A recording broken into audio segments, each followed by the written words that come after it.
Hello everyone, and welcome back to the channel. I'm your friendly neighborhood Lunacy Umbreon, and since you guys really seem to love my previous video on the topic of a Hellaverse fighting game, I figured I could do a part 2, and I asked you guys if you'd prefer a story mode, me adding more fighters, or working on the characters' movesets. And the majority of you guys had voted that I'd do a story mode, so that's the aim for the video today. So just in case if you guys haven't seen the previous video, which I definitely recommend, the roster has 18 characters and an additional 6 characters for a DLC.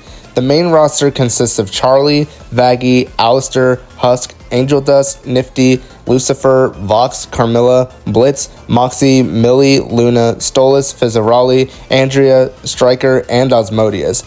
And the additional 6 DLC characters are Cherry Bomb, Serpentious, Adam, Verosica, Beelzebub, and Ronaldo. And we're going to be trying to combine all of these characters into a story mode part of our hypothetical fighting game. I want to try to split this story mode into 3 to 4 individual acts. The first act introduces the characters into the main crisis. The second act brings out the big bad of the entire story.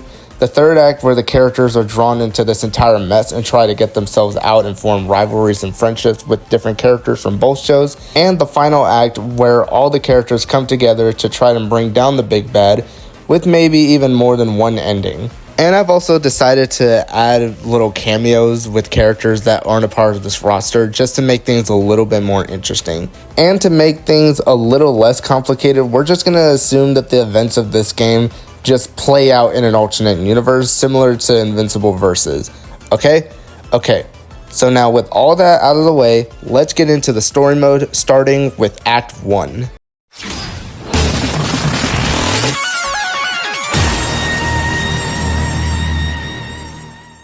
The scene starts with hell acting as usual, people killing each other, the hotel still running, etc. Until suddenly, catastrophic magical events start tearing into the 7 rings. Portals malfunction, sinners spill into demon territories, and the sky fractures with red lightning. The cause of these events are unknown until a message broadcasts through every screen in all 7 rings of hell. Your rulers have failed you. A new order rises. Rue, a powerful ancient hellborn long thought extinct, has returned. She claims the current hierarchy has weakened hell and plans to rebuild it through conquest. Stand ready for my arrival, worm. No, not that kind of conquest, like ruling over it. You know what I mean, okay? Anyways, Rue starts absorbing the magic of the Ars Goetia and all the most powerful overlords. The story follows 3 converging threads: Charlie's main mission to save hell without violence, Blitz's mission to survive the chaos, and Stolas' mission to protect Octavia in his ring.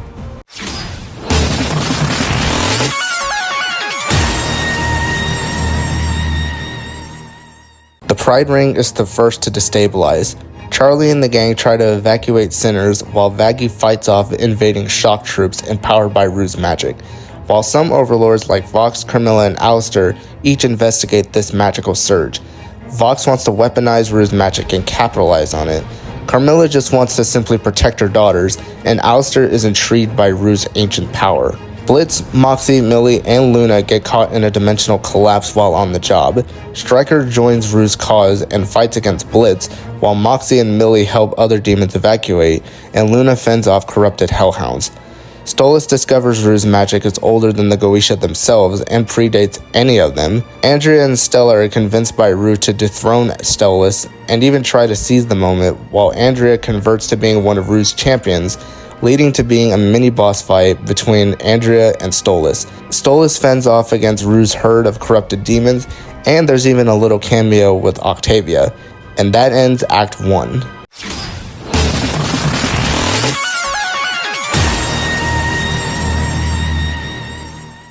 Rue activates a massive ritual called the Conquest Protocol, which begins draining the magic of the rings and their rulers. And this is where certain events play if you play as a certain character. For example, if you play as Striker, he becomes Rue's lieutenant, leading the raids on the Wrath and the Lust Ring, fighting off Moxie, Millie, Blitz, and anyone else that goes against him. The Lust Ring goes under siege, with Osmodius and Fizzarali defending their territory, and even having some of the characters from the Has-Been helping them as well. Since in the beginning, some sinners have been displaced to other rings, some of those characters likely end up in other rings to help other demons defend their territory. Fizzarali and the other characters fend off Rue's demons and Asmodeus fighting against her elite. Vox secretly allies himself with Rue, believing that he could control her and use her as the ultimate doomsday weapon in order to control Hell under his name. But Rue already knows his plans to use her, but he makes him believe his delusions and makes him the general of her new army, fighting off some of the main characters like Alistair, who would be a boss fight playing as either character, and Alistair fights off Rue's corrupted sinners and overlords like Maestro, ZZ, and Rosie. Charlie finally reaches Rue and tries to negotiate with her, but she simply laughs her off and gives her visions of a perfect Hell under Rue's rule. A vision of what Hell used to look like before Lilith changed it to how it was now. A weakened version, as she sees it. Charlie and Rue have a boss fight, which leads to Rue winning in the process. Vaggie fights off some of Rue's strongest corrupted demons, and Lucifer comes in to try and fend off Rue, with Rue winning once again and Rue absorbing Lucifer's powers, becoming exponentially stronger than ever before.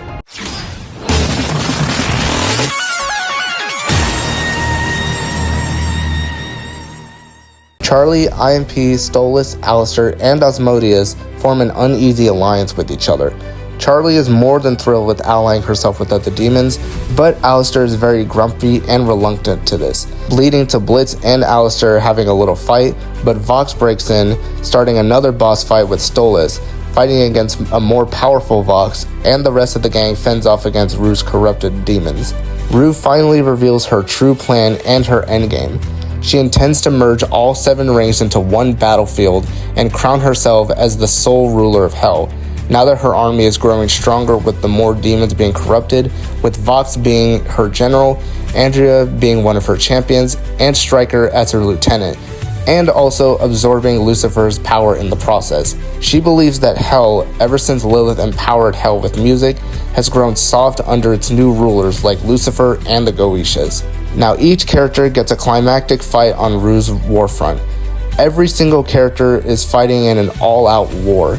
Moxie and Millie are fighting against Stryker, Ozzy and Fizz fight with each other against Rue's champions and Herald, and Alistair and Stolas go against Rue, with Alistair getting weakened but Stolas stealing some of her magic in the process. Alistair, Carmilla, and Stolas fight against Andrea, Vox, and Rue's growing army of corrupted demons, and Charlie, Vaggie, and Blitz are fighting against Rue herself, getting weakened during this boss fight but stealing some of her magic.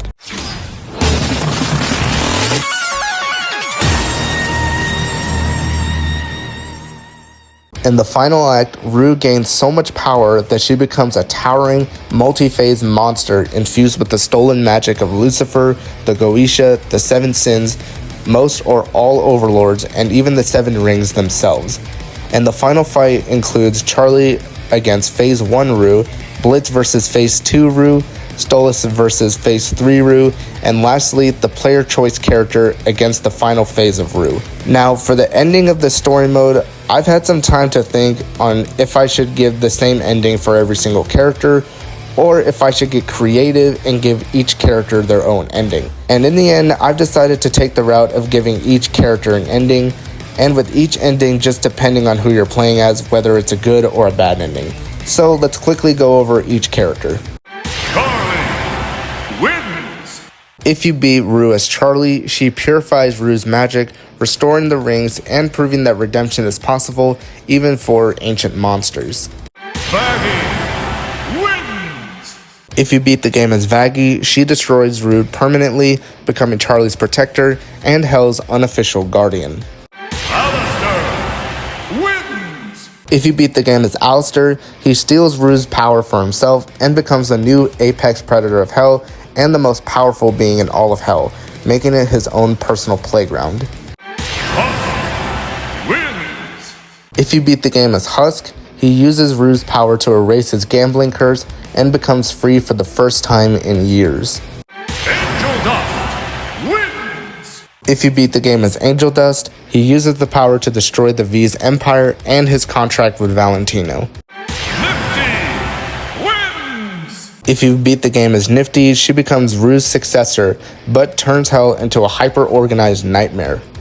Lucifer wins. If you beat the game as Lucifer, he reclaims his throne as king and uses his reclaimed power to seal Rue away in the deepest parts of Hell forever.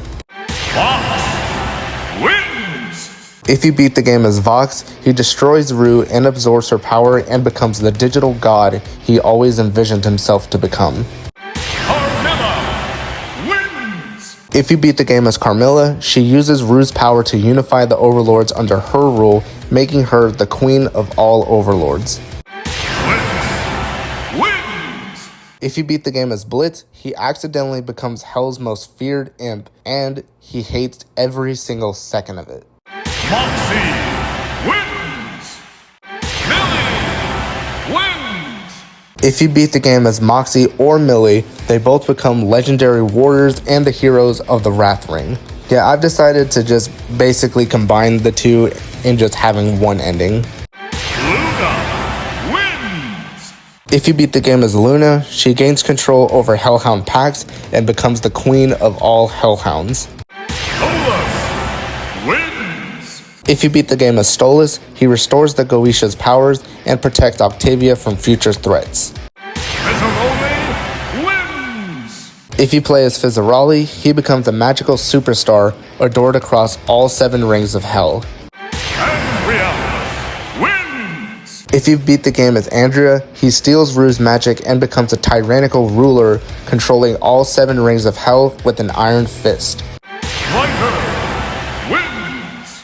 If you beat the game as Striker, he claims Rue's throne and begins his own personal conquest, taking out all royalty and proving to all of them that he is the new king of Hell. Osmodius wins. And finally, if you beat the game as Osmodius, he reshapes Hell into a place where love and lust coexist in pure harmony. And that wraps up the main roster for our story mode. But if you all remember, we still have 6 more DLC fighters to go over. And just to make things more interesting, we'll give these guys their stories after the events of the main storyline. So without further ado, let's go over just that. Cherry Ball wins. Cherry sees the collapse of Rue's empire as the perfect opportunity to ignite a revolution in the Pride Ring. With overlords weakened and territories unstable, she rallies sinners to overthrow oppressive fractions. But her uprising draws the attention of Vox, still wanting power and control, and Striker with his remaining forces, who all want revenge after being taken down. She fights off against Vox, Striker, and the remaining enforcers, along with Angel Dust, with Striker being the final boss, and attempts to crush Cherry's rebellion. But in the end, Cherry successfully leads a full-scale sinner uprising, carving out a free zone in the Pride Ring. She becomes a folk hero, a symbol of rebellion, and the first sinner to control territory without overlord rule. Serpentius wins. Pentius sees the destruction caused by Rue and realizes that this is his chance to finally be taken seriously. He scavenges Rue's leftover tech and begins building a new fleet, but Vox still wants the tech for himself to become stronger, and Alistair finds Pentius's ambitions amusing. Pentius fights off against Rue's remaining corrupted machines thanks to Vox, Alistair, and the final boss fight being Vox himself, furious that this serpent is stealing his machinery and his aesthetic. But Pentius successfully reverse engineers Rue's tech and becomes a legitimate overlord, the kind he always envisioned himself to be. His airships dominate the sky, and for the first time, demons actually fear him, and Pentius cries tears of joy before destroying all demons and sinners that dare to oppose him now. Adam has been resurrected by heaven themselves as a last-ditch effort to stabilize Hell's chaos. But he returns changed, humiliated, angry, and obsessed with reclaiming his lost honor, especially after that embarrassing loss at the hands of Lucifer. Heaven orders him to investigate Rue's lingering magic. Adam, however, sees this as an opportunity to seize the power for himself. The boss fight would include Rue's lingering essence, Stolas, with the Heaven and the Goetia conflict, and Lucifer himself, who refuses to let Adam rise again. In the end, Adam absorbs Rue's remaining celestial tainted magic and becomes a hybrid angel-demon overlord. Heaven disowns him permanently. Hell fears this new entity, something neither heaven nor hell has ever seen before. Adam declares himself the new arbiter of divine justice, ruling over hell with an iron fist, keeping Vox, Andrea, and Stryker as his general, champion, and lieutenant in his army now, and keeping Rue all to himself. Verosica wins! The Lust Ring is still recovering from Rue's invasion. Verosica sees the chaos as a chance to rebuild her brand and reclaim her fame, but Ozzy and Fizz stand in her way, so she decides to take control of the Lust entertainment industry by force. Her fights would include Blitz due to them being exes, Viscerali, and Osmodeus, both of them defending their territory. But in the end, Verosica becomes an uncontested queen of the Lust entertainment scene. Her concerts reshape the Lust Ring, and her influence rivals even Osmodeus himself. She finally gets the fame that she's always believed that she deserved. Beelzebub wins! Beelzebub senses that Rue's magic has tainted the Gluttony Ring's food supply. Demons begin mutating, and the ring spirals into chaos once again. B must hunt down the source of the corruption, a remnant of Rue's ritual feeding on Gluttony's excess. She would have some boss fights against corrupted Gluttony demons, Stryker's leftover troops, and the final boss being the Gluttony parasite itself, Rue's leftover magic. In the end, B purifies the Gluttony Ring and becomes the beloved protector of the entire ring. Her parties become legendary more than they already are, and she gains a cult following of demons who worship her as the Queen of Endless Joy. Ronaldo wins! Some remaining magic from Rue travels around Hell and reaches Ronaldo in the Envy Ring, amplifying his already pretty strong power. And this fish demon sees this as the opportunity to spread his infestation across all 7 rings. His boss fights would include Blitz and Millie wanting revenge on them, Stryker and his remaining soldiers, and Vox still wanting to gain control of Ronaldo's overpowered abilities. In the end, Ronaldo takes control of the main cast and even Lucifer himself, and uses his power to take over all of Hell himself and takes over the remaining troops, becoming their new leader. And with that, we finally come to the end of the story mode episode. I'll admit, I had a lot of fun making this video. I also admit that it was a bit difficult to come up with different rivalries for certain characters, but I think I absolutely loved the outcome of this video. Like Vox, Stryker, and Andrea being a part of Rue's army, different endings depending on the character you defeat Rue with, and also Rue just being the main villain of this game overall. I absolutely love it. I did have trouble trying to figure out the big bad for our Hellaverse fighting game, since there's not really many characters that fit the bill for that. And then I remembered, oh yeah, this character exists. And with her being considered the root of all evil, and with it also being confirmed that Rue is going to appear in Hazbin Hotel soon, it just seems like the perfect pick for a boss in a story mode. Her being an ancient and powerful entity, ideology opposed by how Hell is now compared to how it was before, causing unlikely alliances between sinners, imps, overlords, and the Goetia, and giving every single playable character a personal stake, it just fits the bill perfectly for a big bad character. I honestly had so much fun with this video, and I want to thank you guys so much for watching this video until the very end. If you did enjoy this video, make sure you guys like the video, subscribe to the channel, and hit the bell icon to be notified when a brand new video gets released. And also, I want to hear from you guys. Comment below some of your favorite parts in this video. My personal favorite was giving Rue her own henchmen like Vox, Andrea, and Stryker. So did you guys enjoy this video as much as I did? Let me know in the comments below. And while you're at it, let me know in the comments if we should continue this Hellaverse fighting game train by working on movesets for each character, or adding more DLC fighters, or maybe even other topics. Or if you guys just want to see more gaming videos or other Hellaverse topics, comment below. I honestly would love to hear from you guys. Anyways, with all that being said, thank you guys again so much for watching this video till the very end. I've been your host, Lunos the Umbreon, and I will catch you guys in the next video. Peace.